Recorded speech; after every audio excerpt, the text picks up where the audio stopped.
Hello everyone, welcome to Commodities Podcast. This is Rakesh Khanna from Sharekhan BNP Paribas. Today we have an update on gold.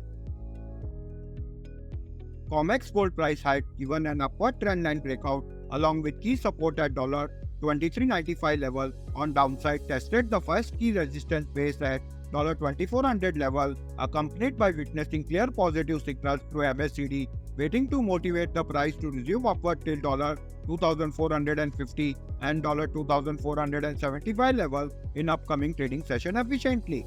MCX gold price is moving in sideways consolidation range along with price taking support above 72,600 level, resume its positive trading to breach 73,000 barrier with support the continuation of the bullish trend for an upward target of 73,650 and 74,500 level in near term. On the downside, key support hold at 72,700 level and break below will reactivate the bearish trend scenario. The price indicator is bullish. Thank you.